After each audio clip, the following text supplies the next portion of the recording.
Welcome, impactful parents. Today we're going to be talking all about lice. Hello, my name is Christina Campos, and I'm founder of The Impactful Parent, and I help parents of school-age children turn their chaos into connection with their adolescent.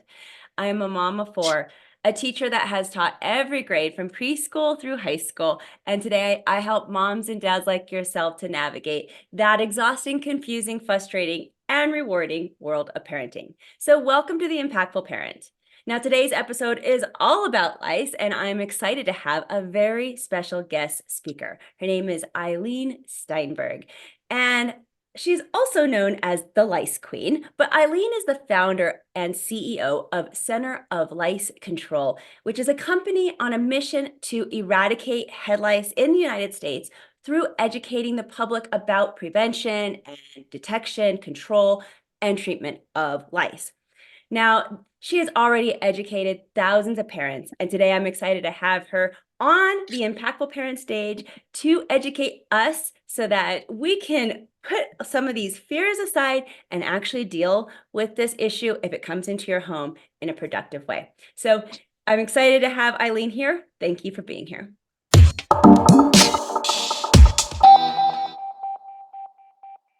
Thank you, Christine. I really appreciate it. Oh, I was saying before we push record that lice, this is a thing in my fear box. I'm rarely like uncomfortable about many things. I can deal with a lot of like bodily fluids and things like that, but for whatever reason, the idea of little tiny bugs and lice, it just gets under my skin. So I am super excited to talk to you today because I am positive that I'm not the only parent out there that feels like this. And there's so much that we need to educate ourselves and learn about in this subject. And being an ex-school teacher that has taught so many grades, we've definitely had a ton of lice scares in my household. And I just would love to, if this were to come into my house, be more educated about what I can do, what really is like I should be worried about and what I really shouldn't be worried about, and all the things like that. So let's go ahead and get started. What are some of the most common like myths and misconceptions that people like me have about lice? So, two of the most common: one, head lice do not fly or jump ever. People swear that they've seen them fly or whatever, jump. Hair can fling things. So, imagine a hair follicle with a bug on it and you whip your hair. Okay, maybe that could happen. Lice crawl. They do not have wings. They do not have grasshopper legs. Anatomy wise, physiology wise, they don't jump. So they crawl from head to head. So it's hair to hair contact that you get lice from most of the time. So if we have a pie chart, let's say 95% of the time, head lice is shared between head to head contact. And then let's take that pie slice, 3% is shared through a hairbrush. And then 2% potentially is through the environment. Way, way, way less than what we expect. Already, Eileen, I'm like, what? Already, I'm like, I did not know that. I thought that the lice did, I don't want to say jump, but was much more commonly transferred outside of, a brush or all those things that you hear about. Oh my goodness, already I'm just like, oh. So lice does not come from the pillow. It doesn't come from the sofa. It comes from the activity that happens on the pillow and the sofa. So if you're having a sleepover and you're laying in bed with somebody, you're having a sleepover and one person's on one pillow on one side of the bed, another person's on the other side on another pillow, you're not getting lice that way.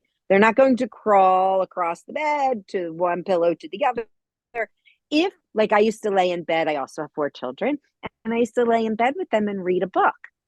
And in that activity, we're laying head to head on the pillow together.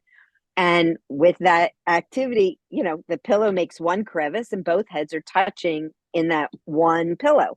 That's the activity that you get head lice from. It's not sitting on the sofa where somebody was. It's sitting on the sofa with somebody head to head. Let's say you're looking at a tablet or reading a book on the sofa. So reading nooks in classrooms are not vectors for head lice. The dress up clothes, while you can paint the scenario that you can get lice from a dress up clothes, it's much more likely that two kids going into the bin at the same time to get dress up clothes and their heads touch, that's more likely the interaction that dress up clothes could give you lice, not the clothes themselves. So yes, that's that. The other myth that most people have a lot of fear about when it comes to head lice is that head lice lives in their house and on their stuff. So they're overwhelmed by, okay, we have bugs in our hair. That's disgusting. And we got to deal with that. But what about my house? What do I have to do? The best peace of mind, which is what I do and sell, is peace of mind.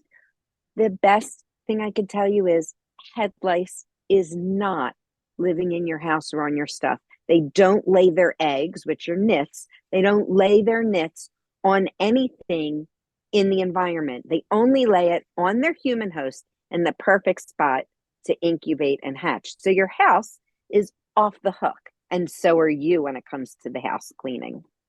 Well, this is already debunking so many things that I already had in my brain. So, and I got to say that because I'm sure other parents, again, I'm not the only one. We have been told so many other things.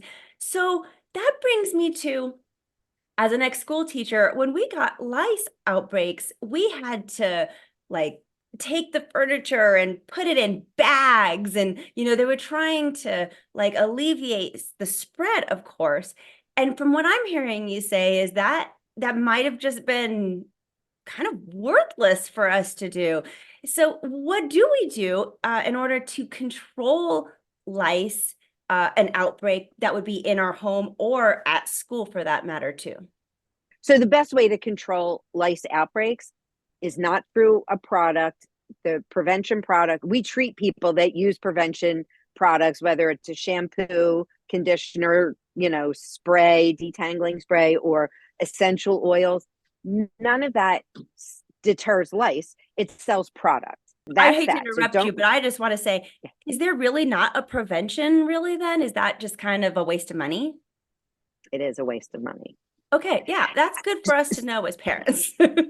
I tell people, if you like the aroma or you like how it detangles, use it for that. Do not rely on it for avoiding getting head lice. Because if you have hair on your head, doesn't matter what how long or short your hair is, although the longer, fuller your hair is, the more of a target you have, so to speak. So that your hairdo, Christina, that you have right now is like perfect for school. But you could still have head-to-head contact, direct head right up here. So, but the down long hair, that's, more of a target. So shorter hair does get it less. However, people with short hair with buzz cuts still get it. But the best preventative, and people feel like they're doing something, they put it on, they feel like, okay, we didn't get it in second grade when there was an outbreak, we didn't get it in fourth grade when there was an outbreak. They got lucky. It wasn't because of the product. The best form of lice control is through a combing head check. And with a knit comb, this is the knit comb that we use in the salon. It's the knit free terminator comb, and it's the best. It is becoming a professional lice treatment, not becoming, it is a professional lice treatment comb because they're not cheap. So people use the kit combs that come in the kits, or they'll buy like a metal tooth comb with a plastic handle. Not the same. Either way. And you also want to make sure there's 4 bars because there's a copy of one that has 3 bars, grip bars. Either way, knit free terminator comb, a wet head, and no tangles. You do that combing head check, wipe the comb in a white paper towel, look on the paper towel. That's going to show you if you have evidence of lice or nits. You can't avoid getting lice. You just can't. Keeping in mind that lice only happen to the sweetest people, which we can talk about. You get lice from head-to-head contact, and it happens at home. It happens on play dates. It happens on sleepovers, and it happens in the classroom.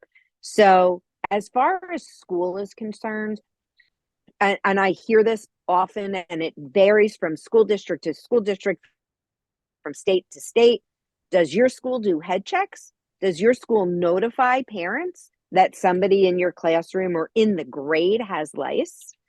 And the best answer I can give you is, by the time somebody finds out they have lice and communicates that to school, if they do, now let's say your school does do head checks. The school nurse calls down your child's class and they do a quick visual head check, which head lice are designed by nature to not be seen or felt. So they're really hard to see. And you want to catch lice early because you have a sweet spot of when lice is not contagious from exposure to 14 to 20 days. And there's very little to see and nobody's itchy. Very rarely are you itchy yet. So there's no real reason to wonder if you have it. And then, so let's say the school nurse does head checks. She's going to check quickly. She's only really going to find the person that has a lot, because a visual head check, you're not going to see the first of 3 or 10 nits or eggs. You're going to see it when somebody has 150 eggs. You're going to see one. So they'll get that person detected and hopefully recommended to treat, but they're not going to find the early case. And so here's another scenario. They find 2 or 3 cases in your classroom. Okay, great. Now those students have siblings. Now the school nurse, are they going to check those classes? And now they find more, and then they are check the scenario is like a snowball effect. It can be. And school nurses and school districts are pulling away from doing these head checks because in their experience, not only do they miss cases, not their fault, very hard to see, but if they could check 3 classes today and tomorrow 2 of those classrooms, now people found out that they have lice. And so now everybody's mad at the nurse. They're mad at, the school. They didn't clean the classroom. It's not in the classroom. So it becomes this crazy expectation for a school nurse to manage an outbreak for your class. So now you see the other side of it. They're not managing an outbreak for the class. They're managing an outbreak for the entire school. And that's an unrealistic expectation. So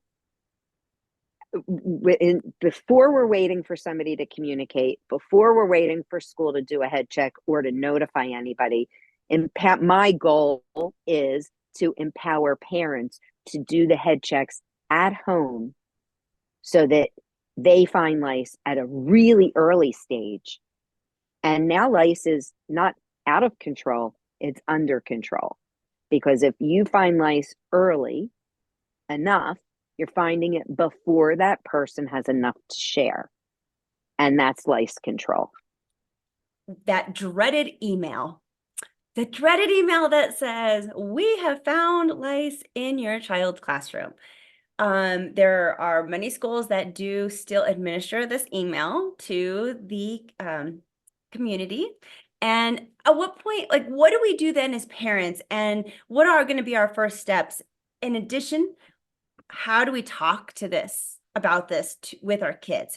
Because you don't want them to go to school and either be embarrassed if they have it, right? But also make fun of somebody else who might have it in the classroom. And, kids, they can be very candid, very honest, and very mean about things like this. So how do we talk to our kids once we get that email? And then what steps do we take preceding that? I love that you're asking me this question, because here's one side of it. When a kid gets sent home from school and then this email goes out, or let's say they didn't even come into school that day, and this email gets sent, a lot of parents will say, out of their own fear, who wasn't in school today, to their child, who wasn't in school today? Who do you sit next to? Who left school early? Whose desk got cleaned? I've heard that one. And then what do you think your kids are thinking? What did they do wrong? Or why am I being grilled? Because the stress that kids can sense from us because they're brilliant, our kids, and they sense when we're stressed out. They are more likely to learn that lice is bad from these reactions. And then let's also take it a step further. Let's say you are that kid in first grade that you're scratching your head, your teacher sends you to the nurse. The nurse says you have lice. Now the teacher won't even touch your jacket, will hold your backpack with a, three-fold towel. Like they're not even touching your stuff. Now this child is sent to the nurse or the director's office or the principal's or sitting in the office waiting until a parent can leave work to come pick them up. Then the parent is frantic. And then whether they go to the pharmacy and grab stuff to treat it, or they, go to a place like mine, the kid has been, by the time they come to the door of the salon, they walk in, it's like they're dipping their toe in the water. They walk in and they peek around. And I on purpose have, like recognizable characters from movies and TVs and books that they know all over my walls, because I want them to know that they belong where they're coming to get this taken care of. And it's about them, not about this stressful, crazy thing. The overreaction from parents teaches kids to be upset about this. It also, and what's so funny is sometimes, and this actually happened yesterday, there were a family and the kids were like, whatever. And there were two nannies, because of course the parents are away, and there were a nanny and a babysitter that were watching the kids for the week. And they turned into the children and the children turned into the adults. The kids were telling the adults, this is not, we're okay. We're good. This is not a big deal. So, you want to, especially if a parent has had personal experience with this as a kid and it was a really bad experience, their parent probably went crazy and cleaned everything and was on edge and was crying and was whatever the reaction was. Kids go anywhere from talking their own parent off the ledge, which is a beautiful thing. Parents don't always recognize it because they're so stressed. Or they won't tell their parent the next time they're itchy because they don't want to upset them. Kids know they have lice and they don't say anything because of what happened the first time. So we have to be really mindful of taking a deep breath. Good. Freak out, go into another room. I have taken parents and whispered them in their ear, said, your child is watching how you react to this. You're fine. You're going to be fine. Do your best to put on a suit of armor and kind of handle this, because it's benign. Lice is not a medical issue. You're going to be fine. It's just socially unacceptable, not medically dangerous. So you get the dreaded lice letter. Best thing to say is, okay, not a big deal. Even though in your head you're freaking out, to your child, okay, we need to do a head check because somebody in your class is very sweet and they may have lice, and we need to do a head check so that we know that you're okay and that you won't share it with anybody in the house or at school, any of your friends at school. So back to that peace of mind head check. For long hair, I call it the peace of mind ponytail head check. And for short hair, it's just the peace of mind like pompadour head check, like Elvis. But if you take a knit comb and run the comb through, you'll find lint, you'll find like fuzzballs, you'll find sand, you'll find food, but you'll also find a case of lice very early. And that's when you want to find it. So if you get that notice, do not wait. Say, okay, my kid's not itchy. Do not wait for signs of lice, because kids sometimes are only itchy at night. So you're not going to see it because they're scratching their head in bed at night. Some people are not allergic to the bug bite because we're not actually allergic. We're not actually itchy from the bug. We're itchy from the allergic reaction we have to the bug bite, just like a mosquito bite. Not everybody reacts to it. And if you take allergy medication, you may never feel it. So you may never get itchy. Therefore, there's no reason to check you until one day you scratch your head or you see a bug on the table or a bug crawls off of your hairbrush. So my point is, don't wait for signs of it. That combing head check will stop lice outbreaks in its tracks anywhere, anytime. And so what I'm hearing you say is that if you have a child of school age, just get one of these combs and do that periodic, what is it? What do you recommend? Once a week or once a month? Head check. How often do you do it? So Center for Lice Control, we're all about controlling lice, right? The life cycle, it takes 14 to 20 days from exposure for a person to really become contagious. They can be contagious very early on from exposure, but the life cycles every 7 to 10 days they hatch, and another 7 to 10 days until they mature. And a person is only contagious with an adult female louse because she is the egg layer. So by checking elementary school, I say check the twice a month. So beginning of the month and the middle of the month, because they're really, that's like the high, high zone of like getting lice, right? Like a lot of elementary school kids share it with each other. The siblings that are younger in like daycare, preschool setting, and the middle school, high school students, I recommend checking once a month. Yeah, those are good guidelines.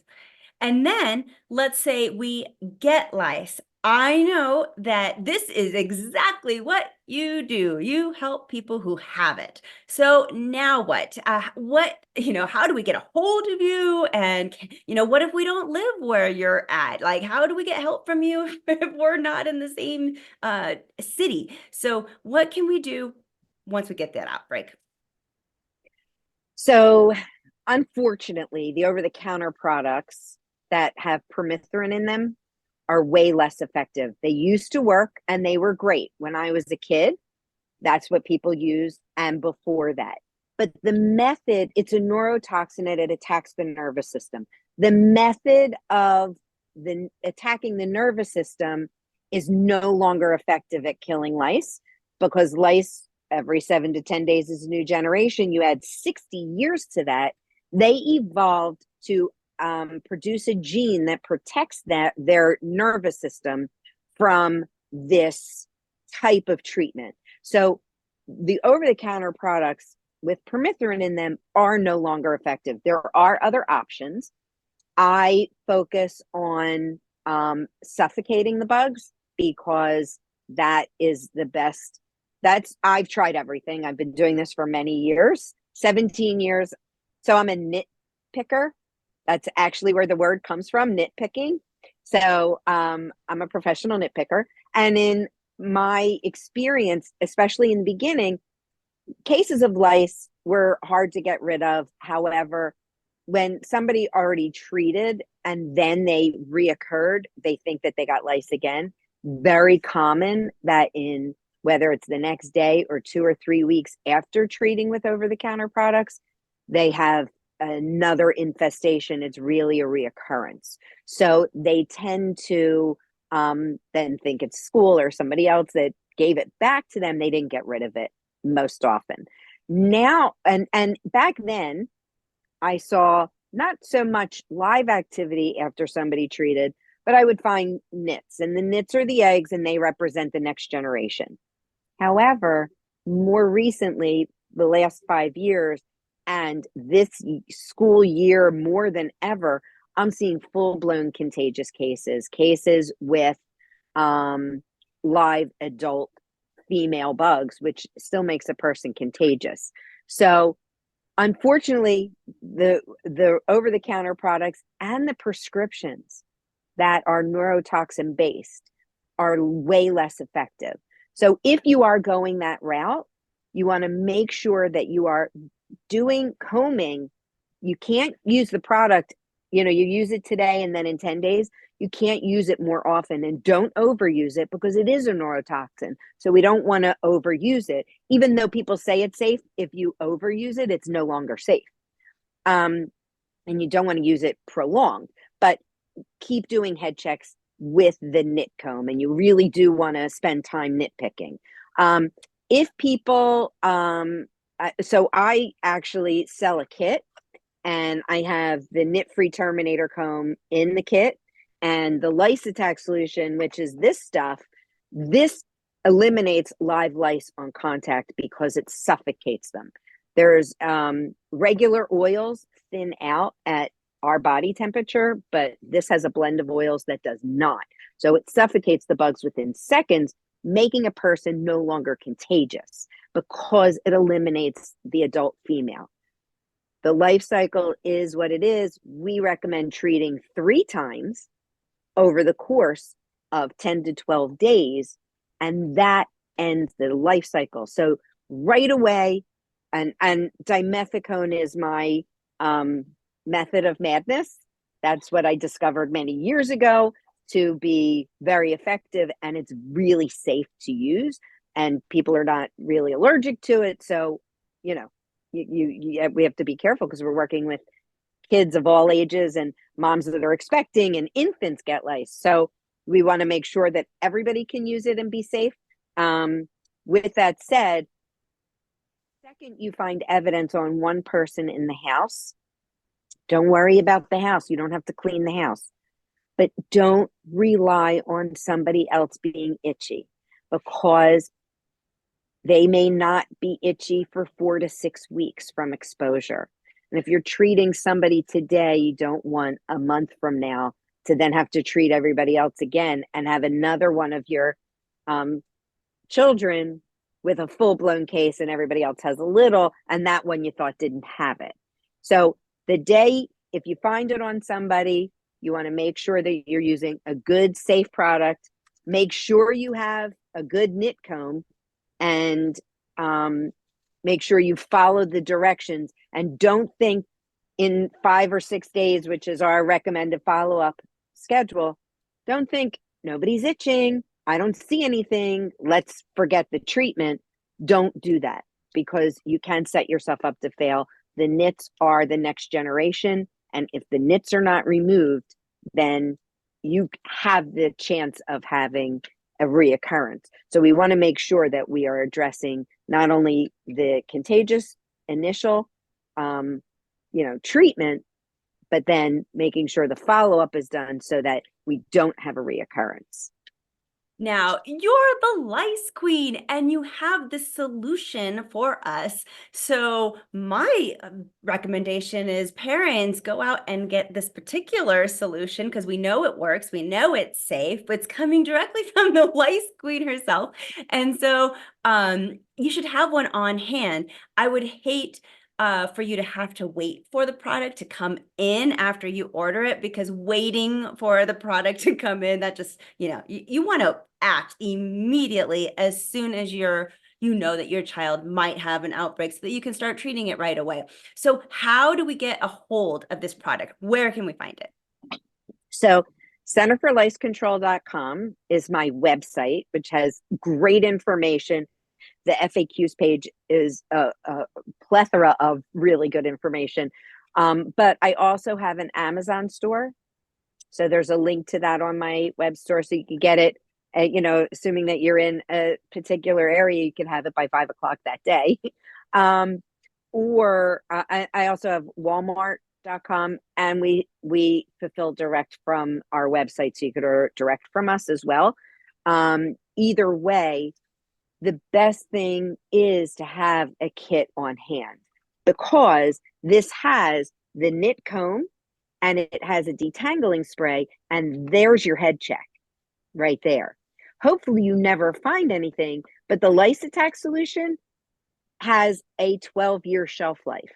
Right? And this is truly a parenting tool that every parent needs. It doesn't matter your social status. It doesn't matter your nationality. Every parent should have a lice kit, a treatment kit on hand, just like you have cold medicine on hand and Tylenol and Advil and, on hand. Like you want to have these things in your house. So when you get them, all you have to do is go to your medicine cabinet and grab it out, instead of having to worry about it. So definitely parents, grab your lice kit. And of course, I'm endorsing this one here from the Lice Queen herself. So I really hope that you check this one out and go to her website. Now, one last question for you, Eileen. All right, we have lice, we're starting to treat it, but what about, we talked a little bit about it's not really spread through like items and things, but what else do I do? I feel like I need to wash some bed sheets or something. I mean, wow, give me something else besides checking and working right here. What do I need to do with bedding or chairs or, backpacks? Jackets, clothes, anything? So think of it this way. Head lice are only going to a place where they could lay their eggs and have a meal. There is nothing on a pillow or a stuffed animal or a jacket that will feed them or keep their nits, which are their eggs, warm and moist. So you really don't have to do a whole lot. The things to focus on when you have lice is the hairbrush, the towel you last towel dried your hair with, and your jacket, maybe if you have a lot of activity, anything that's cloth that has fibers. That's what you want to focus on. So anything that might be fleece or, like a hat, if it's cotton, you can put it in the dryer. If it's not, so it's the heat of the dryer. You don't have to wash anything in hot water. You can take the pillowcase and put it in the dryer. And interestingly, once you have lice, everything looks like lice. So you could see a piece of lint on your pillow and think, the pillow has lice. The pillow doesn't have lice. I promise you that if an adult female louse, which is pretty big and the size of an ant, right? Theoretically, if you see her on something and she's just sitting on the surface, she's probably dead or close to dying because their instinct is to be hidden and, not in open air. So open air with lice means that they're probably dead. So if there's a louse sitting on your pillow, I have gone to thousands. Before I had my salon, I went into homes and treated people. And everybody wanted me to check their sofa and check their pillow, whatever, all over their house. I so rarely found a bug. And when I did, if it was on the surface, it was pretty close to dead. So it's not in your house. So it's the hairbrush, pull the hair out of the back of the brush, boil a little bit of water and put the brush in the hot water. Take the water out of the microwave or off the stove before you do that, because you will melt your stuff. And that's the hairbrush. So that's fine. Don't share hairbrushes. Share other things, but not brushes, because that is the other vector for head lice. The towel can go in the dryer. You can put the pillowcase in the dryer. Any lovelier stuffed animal that you literally sleep on can go in the dryer. But in the case of my son's blanket, it was like, if it went into the wash again, it would like disintegrate. So that kind of stuff, if it can't withstand the dryer, put it in the freezer for a few hours, extreme temperature change, or put it off to the side for 3 days. That's it. So you don't have to vacuum the sofa. If you want to and you have nervous energy, go crazy. Have a great time. Do all of it, because nothing better than getting into nice, clean bed sheets at night with a clean comforter and a clean house, everything vacuumed. But it's not for head lice. You're not doing it to avoid the reoccurrence of product failure is why people had lice reoccurring. It wasn't because they missed something in their house. And that's a real important thing to like wrap your head around, because so many school nurses, nobody thought it was product failure. They think that you might have done something wrong in treating, or you missed something in your house. So it was your fault, not your fault, but it was because you did something or missed something, because it's overwhelming. But it has nothing to do with that. It has everything to do with product failure. So Yeah, it's not the house that you're missing something in, so you don't have to go crazy in the house.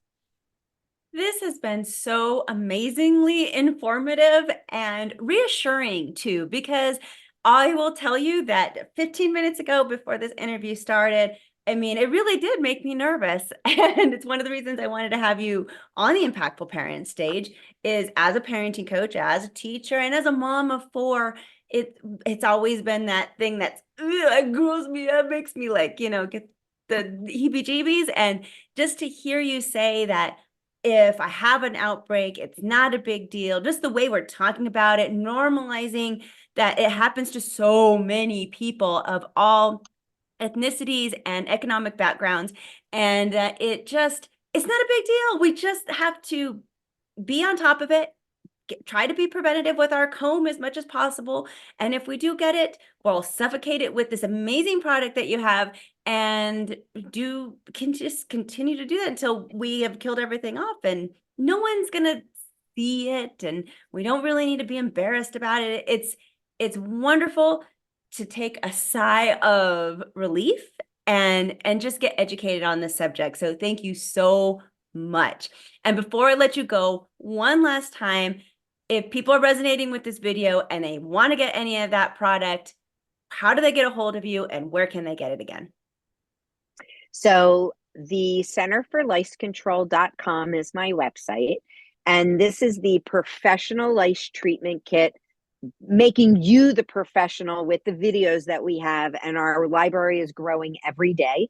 The lice attack solution is non-toxic, safe for all ages. My youngest client was 3 weeks old, and the oldest was 96, and expecting moms. So it's safe for everybody, and just recognize that only this you get it for all the right reasons. It's socially unacceptable, but you get lice for being social. So recognize that you get it from hugs and snuggles and working together, that only the sweetest people get lice.